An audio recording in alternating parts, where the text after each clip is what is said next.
ॐ जटिने दण्डिने नित्यं लम्बोदरशरीरने कमण्डलो निःसंहाय तस्मै ब्रह्मात्मने नमः। ॐ हरि ओम हरि ओम हरि ओम। गुरु ओम गुरु ओम गुरु ओम। भक्तगण सादर प्रणाम। आज के चर्चा का विषय है गोस्वामी जी द्वारा दिया गया प्रवचन, जो उन्होंने ब्रह्म मंदिर ढाका पूर्वी बंगाल में रविवार 27 दिसंबर 1885 ईस्वी में दिया था। आइए उस प्रवचन का हम लोग पाठ करते हैं। गोस्वामी जी कहते हैं, काशीराम दास ने जो बंगला भाषा में महाभारत की रचना की है, उसमें एक आख्यायिका है।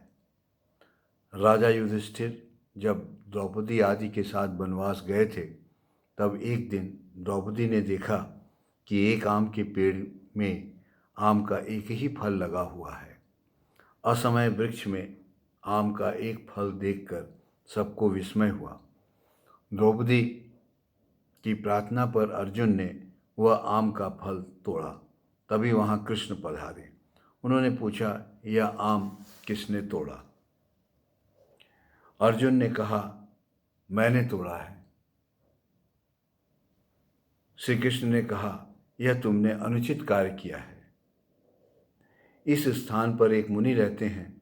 वे दिन भर की तपस्या के बाद इस फल को ग्रहण करते हैं। सारे दिन में एक ही फल वृक्ष में लगता है। वह फल उन्हें न मिले तो जिसने वह फल तोड़ा है उसे वे अभिशाप देकर भस्म कर देते हैं। युधिष्ठिर ने पूछा, अब क्या उपाय है? श्री कृष्ण ने कहा, तुम सभी अपने अपने मन का संकल्प, अपने अपने मन का सत्य भाव निष्कपट होकर कहो, तो यह फल स्वस्थान पर संलग्न हो जाएगा। युधिष्ठिर ने पहले अपने मन का भाव जब सरल मन से प्रकट किया, फल कुछ ऊपर उठ गया और चारों भाइयों की बारी बारी से अपने अपने मन का यथार्थ भाव प्रकट करने पर फल वृक्ष के कुछ ऊपर उठ गया, परंतु द्रौपदी के अपने यथार्थ भाव प्रकट न करने पर फल पुनः जमीन पर जा पड़ा। अर्जुन यह देख क्रुद्ध होकर द्रौपदी पर बाण चलाने ही वाले थे कि द्रौपदी ने अपने मन का यथार्थ भाव कह डाला और फल पुनः अपने स्थान पर जाकर लग गया। इस आख्यायिका में हम देखते हैं कि सत्य की सर्वदा जय होती है। इसे यदि रूपक के तौर पर लें तो देखते हैं कि इस संसार वृक्ष में धर्म का एक फल लगा है। उसे तोड़कर नष्ट करें तो धर्म की रक्षा नहीं होगी।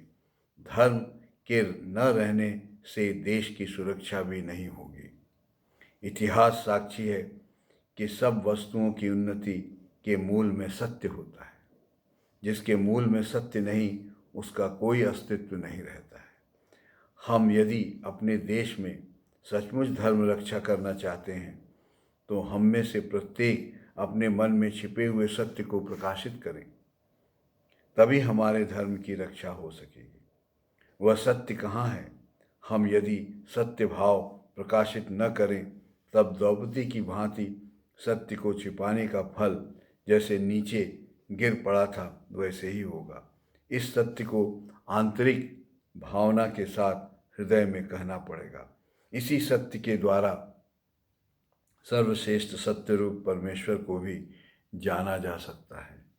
इस कारण जिस सत्य द्वारा परमेश्वर को प्राप्त किया जा सकता है, उस सर्वश्रेष्ठ सत्य की शिक्षा पाना हमारे लिए आवश्यक है।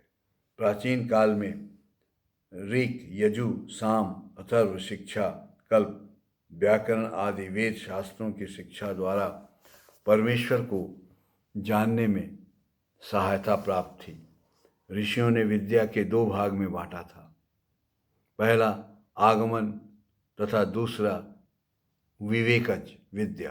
पुस्तक पढ़कर या किसी दूसरे से सुनकर विद्या आगमन विद्या होती है। जिससे वस्तु का पूर्ण ज्ञान हो, परिचय प्राप्त हो, उसके सारे गुण अवगत हो सकें, वह विवेकज विद्या होती है। जैसे अग्नि की दहन शक्ति का ज्ञान जब अग्नि के पास जाएं तभी मिलता है, इस प्रकार समझने पर तब उस विषय का यथार्थ ज्ञान या परिचय मिलता है। जब तक वस्तु का यथार्थ गुण हृदयंगम न कर लें तब तक शिक्षा पूर्ण नहीं है। इस प्रकार अच्छी तरह यदि ज्ञान न हो तो वह शिक्षा ज़्यादा देर तक स्थायी भी नहीं होती है। किसी विषय के ज्ञान के लिए उस विषय पर अच्छी पकड़ होनी चाहिए, तभी उसका मर्म जान पाओगे। जब तक उस विषय को तुम अच्छी तरह न पकड़ लो तब तक उसका मर्म भी नहीं समझ पाओगे। जो पृथ्वी का विवरण जानना चाहता है उसे भूगोल का अध्ययन करना पड़ेगा। जो गणित जानना चाहता है उसे अंक शास्त्र का भलीभांति अध्ययन करना होगा।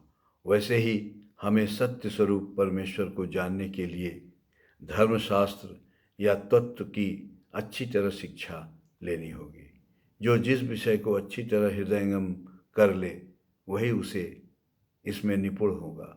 जिस विषय पर हमारा सम्यक ज्ञान स्थापित नहीं हुआ, कोई अनुभव नहीं हुआ, उसका जग में प्रचार करने चले तो द्रौपदी के फल के समान धर्म का अधःपतन होता है।